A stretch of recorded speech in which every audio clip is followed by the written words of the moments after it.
Here I go, here I go, here I go. Yeah, here I go, here I go. What's going on, everybody? Welcome to yet another episode of The Take. I'm your host, Jackson Burleson, of course. And in today's episode, I'm joined by former Indiana All Star and currently the Ball State point guard right now, Ethan Britton Watts. I appreciate you taking the time, man. Thanks for having me, bro. Like I said, it's been too long. So I happy, know. excited to be back. I'm excited to have you back, man. So you went to Boston University for 4 years after Mhm. your time at Culver Academy. What would you say is your favorite moment during your 4 years at the University of Boston?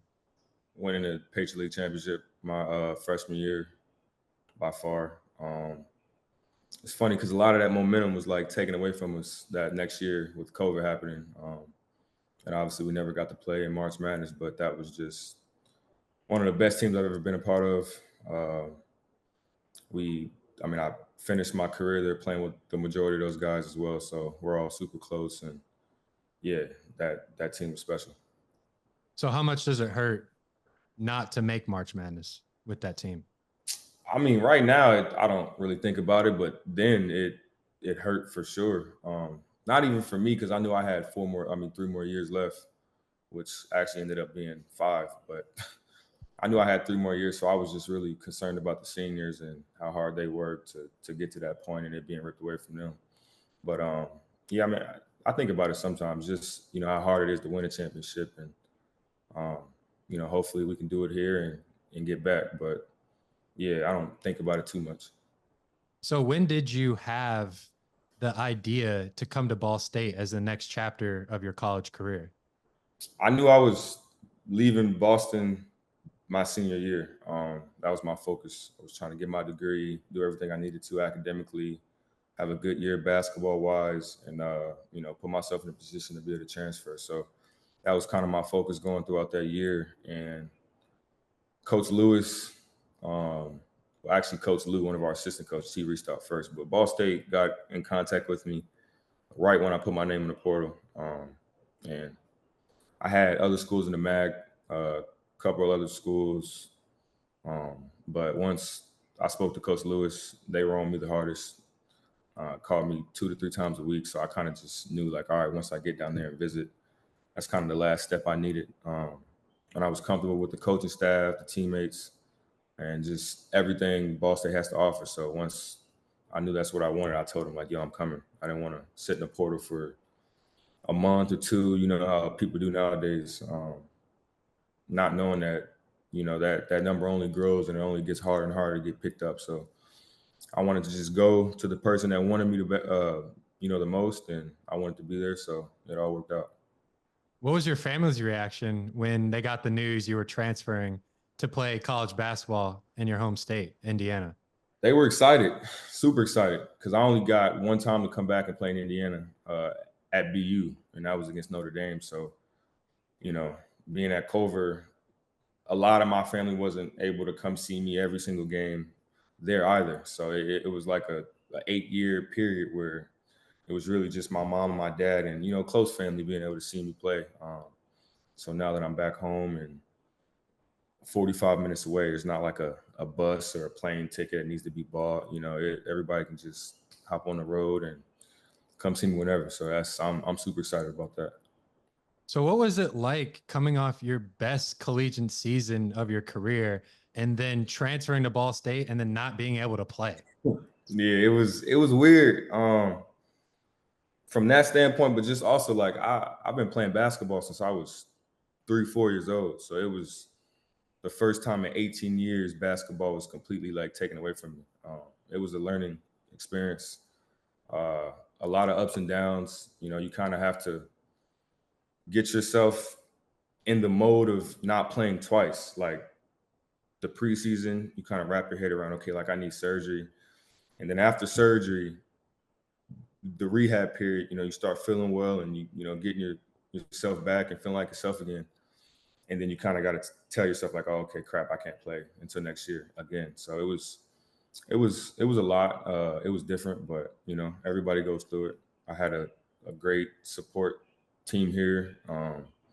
athletic training and just my coaches being behind me. Once I told them that I wanted to come back, they were all for it and willing to do whatever, I needed to help. So this is my cat. He's coming to say hi. That is awesome. What's your name of your cat? Lulu. Lulu? Yep. Got her last year. So yeah, she helped me a lot too. Just coming back, seeing her, it's hard to be upset in your feelings when you got a little furry fluff ball just waiting to jump on you. So I hate to ask you about this, but how was it trying to come back from that sports hernia injury? It takes about 4 to 6 weeks for you to become active again, but you're not yourself. Like anybody knows who's going through surgery, you're not yourself for another 3 to 4 months. So really it was just me getting myself to slow down, because after those 4 to 6 weeks, I was like, boom, boom, boom, I'm back. Like I'm ready to get in the gym. But it's a bunch of scar tissue that has to break down, and your body's got to go through its own healing process. And I learned a lot about my body throughout that whole process as well. So yeah, just getting my mind to slow down and just stay where my feet are, appreciate, what I was doing at the time, which was helping my teammates every day, trying to get back for myself, but also just doing everything I could to help them on the bench. So, I had a lot of fun last year learning the MAC. I got to watch everything, kind of had a firsthand learning experience from Coach Lewis, just being, attached to his hip all last year, picking his brain. So it was a lot of positives that came out of it for sure, but it was a learning curve, definitely. What would you say is the biggest challenges that you face trying to come back from the injury? Just my mental, just like anybody, worrying if I'm gonna be the same, if I'm gonna come back, as quick as I was, as explosive. It was my first time having surgery, really being sidelined that long period. So just the normal doubts of like having surgery, nothing too crazy. And that's one thing that I tried to do last year, was keep it all in perspective, right? Like every athlete goes through injuries. Everybody has to get surgery.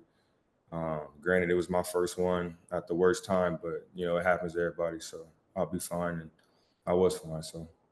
And you mentioned that time with Coach Lewis, not on the court and really getting a deep dive on the game. And he's a very successful basketball player in his own mind. He's second all time in assists in Hoosiers history. So what was that process like, just being on the bench with him for every game last year? Yeah, it was just fun to learn how he sees the game. He's a very much like a NBA coach, like the way he sees the game. Like our offense is it's a pro style offense, pro style defense, So just being able to pick his brain in that way. I'm a guard. He was a guard. He's kind of done everything that I want to do. So just, the ups and downs of the season, I can lean on him. He's been injured before. I can lean on him for that. And then just, seeing the game. He was on me last year a lot. Just like make sure you're paying attention. Make sure you're not in your feelings, feeling sorry for yourself, because you got a lot to offer, even though, you're not playing. You're old. That's like the running joke around Ball State, how old I am, which is insane because I'm only 22. But he was like, you're old, so you can offer a lot of experience and, expertise and being a point guard and just help the young guys. So just stuff like that. Obviously this year I'll be on the court, so I'll get to learn from him as a coach player, that relationship even more. So I'm excited for that. So you're back on the court. What are your individual goals for the season? Make an all MAC team and win a MAC championship. I mean, I played 6 years in college, so I don't really have too many individual goals left. My future success is going to be predicated on how much I lead this team to win, how well we do this year. And I understand that, and I'm looking forward to that. So, 6 years in college, I'm ready to just get another championship, man. First team, second team, third team, all league, and focus on my future. So how excited are you to finally put that Ball State jersey on for a game? So excited, bro. I've been waiting. I'm probably too excited, honestly. Like I need to just calm down. Like we take it day by day, but I've been itching to play basketball.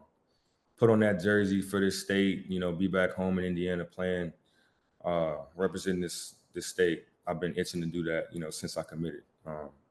So I mean, we're super excited, but we got a lot of new guys this year, about 7 to 8 new guys. We're all gelling well right now. We had a really good preseason in the summer. Now we're starting, our real preseason, and it's going well. Had about 3-week break. Everybody came back in great shape, and we were able to hit the ground running. So everyone's excited, bro, not just me. This is a new team. This is a team that Ball State fans haven't really seen. We got Big P back, so things are gonna look different in a positive way. So we're all excited. So I asked you last time I had you on Mm-hmm. about shoes. What pair of shoes are you rocking for the first game against Georgia State? My mom, I just had that conversation with my mom like a month ago, actually. So my mom wants me to play in a pair of Jason Tatum's, the JT ones, the super colorful ones. I don't know which ones are called, but like the blue, white, pink, and green ones. So those are the first ones I'm wearing. It's set. My mom told me to put them on, so I'm doing that. But I'll probably have a different pair of shoes for every game. If my ankles and all of that hold up. It's probably not the smartest thing to switch shoes every single night, but we'll see. I got some stuff I want to put on display for sure. So why would you need to wear a new pair of shoes every game? Why would I need to? Yes.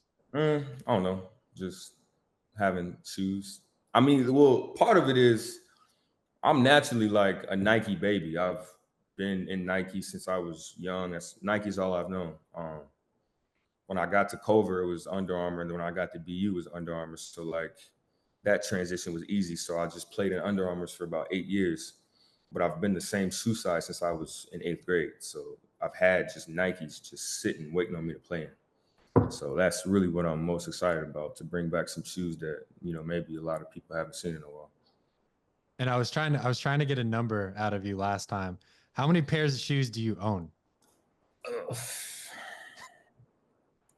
Close to 150 to 200. And those are not just all basketball shoes, but yeah, close to that amount. That's still a lot. No, it is. I'm blessed, but a lot of it's like I've been size 13 since I was in 8th grade, so I'm not really having crazy growth spurts or my shoes. You're so lucky. Same. So yeah, I've just been able to. And then also when I was younger, I was in the shoes a lot more than I am in now. Like right now, I just want to get basketball shoes and all the Kobe's that are coming out and KDs and stuff, but back then, I was just getting Jordans just to get Jordans because, I like Jordans. So, I'm not even really into shoes like that anymore. That's why I have a lot of shoes I'm trying to get rid of. But, yeah, basketball-wise, I got about 50 that I can play in right now. We're joined by Ethan Britton Watts, point guard at Ball State University, Indiana All-Star. Is there anything else you want to say before I close this out here? It's going to be a great year for Ball State. If you're in Indiana, if you're in Muncie, for sure, come out and support us. But about to put the state on notice, so I'm excited. We're excited and looking forward to a good year. Well, I appreciate you hopping on and taking the time to talk to me and everything like that. I hope everything goes well. Good luck to you, seriously. Thanks for having me, bro. This has been another, excuse me, sorry? I said good seeing you again. Thanks for having me. No, it was good seeing you too, man. This is Ethan Britton Watts, Ball State University point guard. Expect big things out of him this season. This has been another episode of The Take. I'm your host, Jackson Burleson, and we'll catch you guys in the next episode. Thank you. Talk to me, baby. Talk to me nice. I'm from another world, baby, yeah. Broadway paradise. They think I'm way too cold, cause I put my